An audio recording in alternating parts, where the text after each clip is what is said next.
चला, आले का विद्यार्थी मित्र लाईव्ह? तर आपल्याला बघा आज हिस्ट्रीच्या विषय आपण हिस्ट्रीचे काही महत्त्वाचे प्रश्नांचा का तर आपण सराव करणार आहोत. तर हिस्ट्रीचे कोणता विषय असणार लक्षात असू द्या. आपल्याला गव्हर्नर जनरल व व्हायसरॉय याच्यावरील वारंवार परीक्षेत येणारे प्रश्न. तर आपल्याला गव्हर्नर जनरल व व्हायसरॉय यांचे प्रश्न आपल्याला या संपूर्ण व्हिडिओमध्ये बघायचे आहे. तर शिपाईपासून तर कलेक्टरपर्यंत हे प्रश्न उपयुक्त ठरणार आहेत आणि हे सर्व प्रश्न परीक्षेमध्ये विचारलेले आहेत. हेच प्रश्न मी तुमच्यापर्यंत या व्हिडिओच्या माध्यमातून पोहोचवण्याचा प्रयत्न करणार आहे. आपल्या चॅनलवरती आपण फक्त प्रश्नांचा सराव करत असतो आणि तो सुद्धा मोफत. जर जेवढेही विद्यार्थी मित्र असतील त्यांना जर प्रश्नांचा चांगला सराव करायचा असेल तर त्यांनी आपल्या चॅनलला आजच सबस्क्राईब करून घ्या आणि जे साईडला दिलेली बेल आयकॉनची घंटी आहे त्याला प्रेस करून ऑल करा आणि कमेंटमध्ये मला नक्की सांगा, लाईव्ह चॅटमध्ये फटाफट तुम्ही सुद्धा उत्तरं देत चला, म्हणजे काय तुमचा सुद्धा सराव होत राहील. आणि आपण SSC GDचे सुद्धा प्रश्नाची आपण सुरुवात केलेली आहे, ते सुद्धा बघून घ्या. आपल्या याच्यावरती आपण चालू घडामोडीचे सुद्धा प्रश्न घेऊन आलेलो आहे, ते सुद्धा बघून घ्या. म्हणजे सर्व प्रश्न काय तर तुमच्यासाठी अत्यंत उपयुक्त असतील.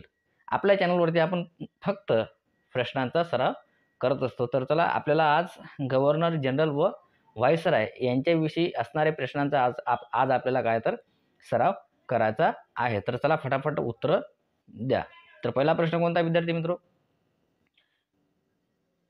इसवी सन 1848 ते 1856 या काळात अनेक संस्थाने कोणी खालसा केली? हा पूर्व परीक्षेमध्ये विचारला होता. 2011 मध्ये प्रश्न आलेला आहे असिस्टंटमध्ये. तर कोणी विचारला होता? तर लॉर्ड डलहौसी. इसवी सन 1848 ते 1856 या काळात अनेक संस्थाने लॉर्ड डलहौसी यांनी काय तर खालसा केली होती. तर पर्याय 4 काय तर याचं योग्य उत्तर आहे. पुढचा प्रश्न आहे विद्यार्थी मित्रो, अँड ट्रॅक मार्ग कोणत्या शहरांना जोडला जातो? हा सुद्धा 2011 मध्ये प्रश्न विचारलेला आहे. तर कोणत्या मार्गाला? तर दिल्ली ते कोलकाता. अँड ट्रॅक मार्ग हा दिल्ली ते कोलकाता शहरांना काय तर जोडला जातो. दिल्ली ते कोलकाता. तर 2 काय तर याचं योग्य उत्तर आहे. पुढचा प्रश्न आहे विद्यार्थी मित्रो, हिंदी लोक हिंदुस्थानात जगातील परंतु आम्हाला हिंदुस्थानावर जगावायचे आहे असे वक्तव्य कोणाचे? तर असे वक्तव्य कोणाचे होते? तर भारत मंत्री बर्कनहड. बघा, हिंदी लोक हिंदुस्थानात जगतील परंतु आम्हाला हिंदुस्थानावर जगावायचे आहे असे वक्तव्य कोणाचे होते? तर भारत मंत्री बर्कनहड यांचं वक्तव्य होतं. तर पर्याय 3 काय तर याचं योग्य उत्तर आहे. विद्यार्थी मित्र, आपलं टेलिग्राम चॅनल सुद्धा आहे. त्या टेलिग्राम चॅनलला सुद्धा जॉईन करून घ्या. डिस्क्रिप्शनमध्ये लिंक दिलेली आहे. त्याच्यावरती सुद्धा आपण MCQ स्वरूपात प्रश्न घेऊन येत असतो. तर त्याचा सुद्धा चांगला सराव करत चला आणि दुसऱ्या सुद्धा लिंक दिलेल्या आहेत, ते सुद्धा जॉईन करून घ्या. डिस्क्रिप्शनमध्ये तुम्हाला ते लिंक दिसून येईल. तर तैनाती फौजेची पद्धत कोणी सुरू केली? तर तैनाती फौजेची पद्धत कोणी सुरू केली? तर लॉर्ड वेलस्ली. लॉर्ड वेलस्ली यांनी काय तर तैनाती फौजेची पद्धत सुरू केली. Lord Wellesley. पर्याय 3 काय तर योग्य उत्तर आहे. विद्यार्थी मित्र, आपल्याला इतिहासाचे काही मुख्य जे भाग आहेत त्या भागाचे आपण प्रश्न घेऊन येणार आहोत. तर आज हा व्हायसरॉयविषयी प्रश्न होते आजचे. तर उद्या आपण आणखी नवीन प्रश्न घेऊन येऊ इतिहासाविषयी. ते अतिशय परीक्षेच्या दृष्टिकोनातून अतिशय महत्त्वाचे असतील. तर जास्तीत जास्त सपोर्ट करा आणि जास्तीत जास्त व्हिडिओ शेअर करत चला तुमच्या विद्यार्थी मित्र मैत्रिणीपर्यंत. तर पुढचा प्रश्न कोणता आहे विद्यार्थी मित्र? बॉम्बे ठाणे रेल्वे कोणत्या वर्षी सुरू झाली? PSI पूर्व 2012 मध्ये हा प्रश्न विचारलेला आहे. तर कधी सुरू झाली? तर फटाफट सांगा. 1853. बॉम्बे ठाणे रेल्वे 1853 या वर्षी काय तर सुरू झाली होती. केव्हा सुरू झाली होती तर 1853. तर मग पर्याय 2 काय तर याचं योग्य उत्तर आहे. लॉर्ड डलहौसीने लष्कराच्या विकेंद्रीकरणासाठी कोणत्या सुधारणा केल्या, त्याबाबत खालीलपैकी कोणते विधान चुकीचे आहे? तर आपल्याला विधान चुकीचे आहे ते ओळखायचे आहे. तर कोणतं विधान चुकीचं आहे फटाफट कमेंटमध्ये उत्तर द्या फटाफट. काय उत्तर आहे तर पर्याय 4 याचं उत्तर आहे. म्हणजेच काय तर भारतीय लष्करावर विश्वास ठेवला. बघा प्रश्न पुन्हा वाचून दाखवतो. लॉर्ड डलहौसीने लष्कराच्या विकेंद्रीकरणासाठी भारतीय लष्करावर विश्वास ठेवला. हे विधान काय तर चुकीचे आहे. तर पर्याय 4 काय तर याचं योग्य उत्तर आहे. बघा 7वा प्रश्न आहे. गव्हर्नर जनरल विल्यम बेंटिकने कोणत्या सुधारणा केल्या? राज्यसेवा मुख्य 2012 मध्ये हा प्रश्न विचारलेला आहे. काही 4 पर्याय आहेत. तर आपल्याला याच्यामधील योग्य पर्याय कोणते आहेत ते ओळखायचे आहे. तर पहिला पर्याय कोणता आहे? तर राज्यकारभारातील अनावश्यक पदे रद्द केली. हा काय तर बरोबर आहे. आणि दुसरा पर्याय कोणता आहे? तर कंपनीच्या नोकरांचे पगार कमी करण्यात आले. हा सुद्धा काय तर बरोबर आहे. आणि तिसरं काय तर भत्ता देणे बंद करण्यात आले. हा सुद्धा बरोबर आहे. आणि कोणता आहे? तर भारताला स्वातंत्र्य देण्याचे घोषित केले. हे काय तर चुकीचे आहे. तर उत्तर कोणतं असणार आहे? खालचं जर पर्याय 1 याचं उत्तर असणार आहे. ब आणि क हे विधाने काय तर बरोबर आहे. कशा संबंधित? तर गव्हर्नर जनरल विल्यम बेंटिकने कोणत्या सुधारणा केल्या? तर या 3 सुधारणा केल्या होत्या. तर 3 उदाहरणं काय तर बरोबर आहे. म्हणून याचं 1 काय तर योग्य उत्तर आहे. तर इसवी सन 1800 मध्ये कोणी हिंदी लोकांसाठी कलकत्ता येथे फोर्ट विलियम महाविद्यालयाची स्थापना केली? तर कोणी केली? तर फटाफट कमेंटमध्ये उत्तर सांगा. लॉर्ड वेलल्सली. इसवी सन 1800 मध्ये लॉर्ड वेलल्सली यांनी काय तर हिंदी लोकांसाठी कलकत्ता येथे फोर्ट विलियम महाविद्यालयाची काय तर स्थापना केली होती. लॉर्ड वेलल्सली यांनी. तर पर्याय 3 काय तर याचं योग्य उत्तर आहे. शासकीय कर्मचाऱ्यांवर राष्ट्रीय काँग्रेसशी संबंध ठेवण्यास कोणी बंदी घातली? हा सुद्धा राज्यसेवा पूर्व परीक्षेमध्ये 2012ला प्रश्न आलेला आहे. तर कोणी केली? तर लॉर्ड रिपन. शासकीय कर्मचाऱ्यांवर राष्ट्रीय काँग्रेसशी संबंध ठेवण्यास लॉर्ड रिपन यांनी काय तर बंदी घातली होती. लॉर्ड रिपन यांनी. तर पर्याय 3 काय तर याचं योग्य उत्तर आहे. तर प्रश्न क्रमांक 10 आहे. कॉर्नवॉलिसने प्रत्येक जिल्ह्याचे आकारानुसार लहान विभाग करून प्रत्येक विभागावर कोणते हिंदुस्थानी अधिकारी नेमले? तर कोणते हिंदुस्थानी अधिकारी नेमले? तर दरोगा. बघा पुन्हा वाचून दाखवतो. कॉर्नवॉलिसने प्रत्येक जिल्ह्याचे आकारानुसार लहान विभाग करून प्रत्येक विभागावर दरोगा हिंदुस्थानी अधिकारी नेमले. कोणते? तर दरोगा हिंदुस्थानी नेमले. पर्याय 2 काय तर याचं योग्य उत्तर आहे. वृत्तपत्राच्या स्वातंत्र्यावर गदा आणणारा भारतीय भाषा वृत्तपत्र कायदा 1878 कोणी मंजूर केला? तर कोणी मंजूर केला? तर लॉर्ड लिटन यांनी मंजूर केला. पुन्हा वाचून दाखवतो. वृत्तपत्राच्या स्वातंत्र्यावर गदा आणणारा भारतीय भाषा वृत्तपत्र कायदा 1878 हा लॉर्ड लिटन यांनी काय तर मंजूर केला. लॉर्ड लिटन यांनी मंजूर केला. पर्याय 2 काय तर याचं योग्य उत्तर आहे. तैनाती फौजेसंबंधी खालील दिलेल्या विधानापैकी कोणते विधान चुकीचे आहे? तर कोणते विधान चुकीचे आहे खालील तैनाती फौजेसंबंधी? तर लॉर्ड रिपनने तैनाती फौजेची योजना सुरू केली. हे काय तर विधान चुकीचे आहे. तर मग पर्याय 4 काय तर याचं योग्य उत्तर आहे. प्रश्न क्रमांक 13वा आहे. विल्यम बेटिक यांच्या काळात भारतीय लोकांना शिक्षण देण्यासंबंधी 2 परस्पर विरोधी मतप्रवाह होते, योग्य ते ओळखा. तर आपल्याला मतप्रवाह योग्य कोणते आहेत ते ओळखायचे आहेत. तर मतप्रवाह कोणते कोणते योग्य आहेत, तर काय तर बरोबर आहे. Sir H.A.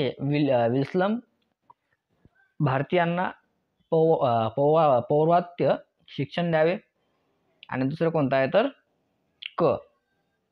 सर चार्ल्स ट्रॅव्हलियन भारतीयांना पाश्चात्य शिक्षण द्यावे. हे 2 विधाने काय तर बरोबर आहेत. तर मग उत्तर कोणतं असणार आहे विद्यार्थी मित्र? पर्याय 3 याचं योग्य उत्तर असणार आहे.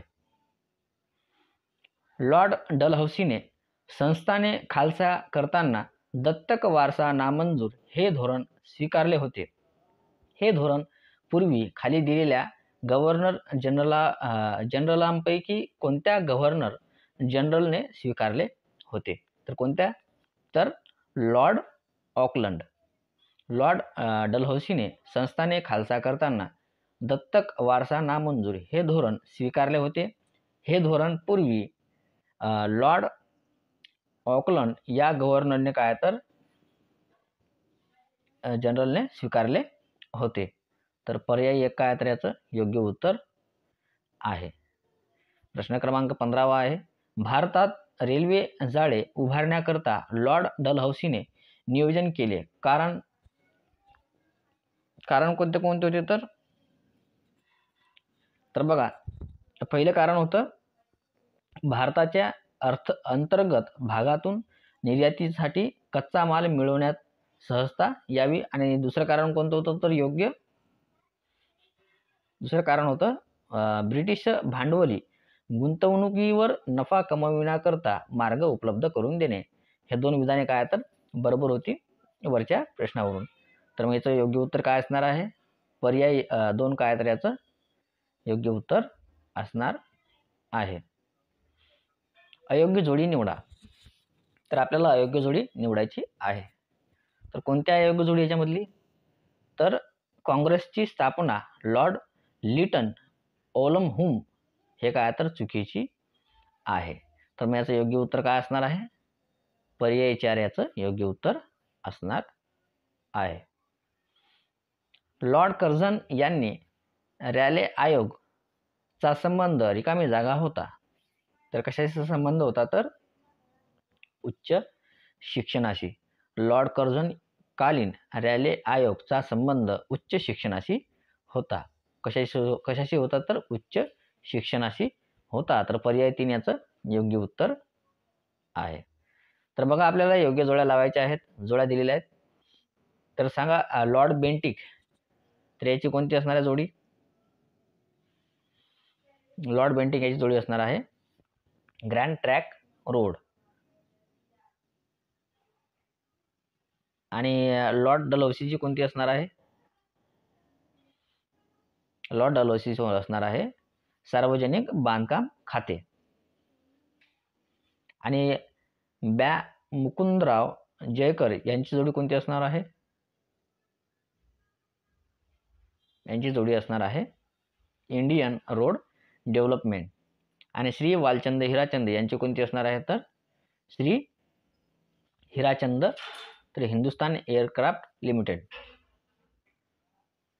तर मग पर्याय उत्तर काय असणार याच्यामधील? पर्याय 2 याचं योग्य उत्तर असणार आहे.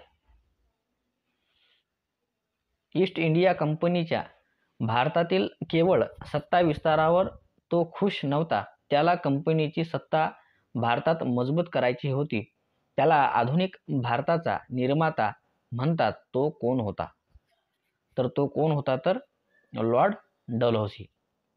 बघा, ईस्ट इंडिया कंपनीच्या भारतातील केवळ सत्ता विस्तारावर तो खुश नव्हता. त्याला कंपनीची सत्ता भारतात मजबूत करायची होती. त्याला आधुनिक भारताचा निर्माता म्हणतात. तो होता लॉर्ड डलहौसी. लक्षात असू द्या, लॉर्ड डलहौसी. पर्याय 4 याचे योग्य उत्तर आहे. भारतासंदर्भात वसाहत स्वराज्याची मागणी म्हणजे चांदोबाची मागणी असा उल्लेख कोणी केला? तर असा उल्लेख कोणी केला? तर भारतमंत्री मोर्ले. भारतासंदर्भात वसाहत स्वराज्याची मागणी म्हणजे चांदोबाची मागणी असा उल्लेख भारतमंत्री मोर्ले यांनी केला. तर पर्याय 1 काय तर याचं योग्य उत्तर आहे. खालीलपैकी चुकीची जोडी ओळखा. तर चुकीची जोडी ओळखायची आहे. कोणती आहे चुकीची जोडी? फटाफट उत्तर द्या. पहिली जोडी काय तर चुकीची आहे. लॉर्ड कॅनिंग राज उपाधी कायदा हे काय तर चुकीची जोडी आहे. तर मग पर्याय 1 काय तर याचं योग्य उत्तर आहे. प्रश्न क्रमांक 22 आहे. पुढील विधानांपैकी कोणते योग्य आहे? आपल्याला 2 विधान दिलेली आहेत अ आणि ब. तर याच्यातील कोणते विधाने बरोबर आहेत म्हणजे योग्य आहेत ते ओळखायचे आहे. तर अ काय आहे तर राष्ट्रीय काँग्रेस संघटनेला सूक्ष्म अल्पसंख्याक वर्ग असे लॉर्ड कर्झन यांनी म्हटले. हे काय तर चुकीचे आहे. आणि सन 1818 मध्ये काँग्रेस अधिवेशनाला जागा मिळू नये असा प्रयत्न गव्हर्नर जनरल डफरिन यांनी केला. हे सुद्धा चुकीचे आहे. तर दोन्ही विधाने काय तर चुकीचे आहेत. तर मग उत्तर कोणतं असणार आहे त्यातलं? अ आणि ब हे काय तर अयोग्य आहेत. तर पर्याय 4 याचं काय तर योग्य उत्तर आहे. प्रश्न क्रमांक 23 आहे. लॉर्ड कॉर्नवॉलिसच्या संदर्भात कोणती विधाने बरोबर आहेत? तर कोणती विधाने बरोबर आहेत? अ, ब, क आणि ड दिलेली आहेत विधाने. तर आपल्याला त्याच्यातील विधाने कोणती बरोबर आहेत ते ओळखायची आहे. तर लॉर्ड कॉर्नवॉलिसच्या संदर्भात कोणती विधाने बरोबर आहेत? तर अ विधान बरोबर आहे. म्हणजेच काय तर प्रशासन व्यवस्थेचे शुद्धीकरण केले. आणि ब सुद्धा बरोबर आहे. पोलीस यंत्रणेचे आधुनिकीकरण केले. आणि क सुद्धा बरोबर आहे. दर 20 मैलावर पोलीस चौक्या बसविल्या. आणि ड काय आहे तर भारतीय लोकांना मोठ्या पदांवर नेमले. हे काय तर चुकीचे आहे.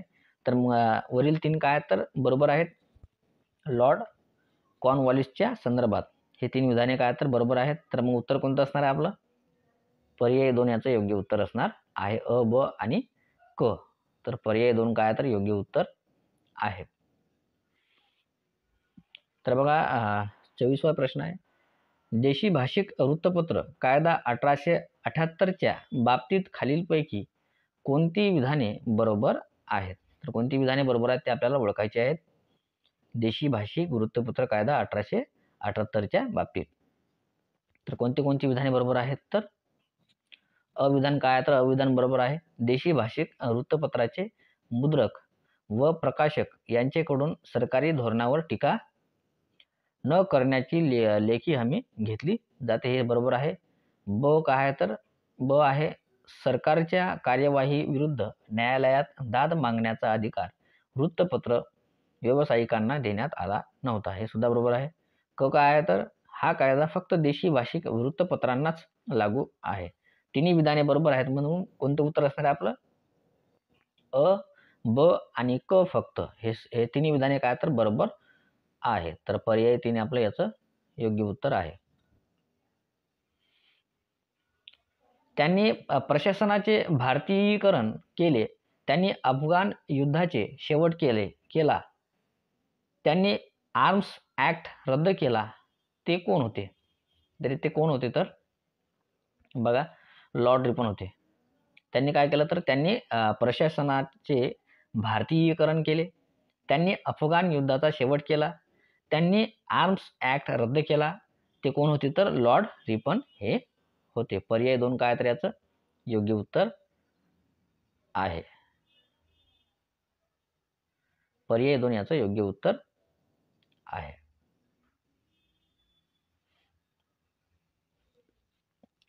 तर विद्यार्थी मित्रो हे आपले इथं 25 प्रश्न संपले.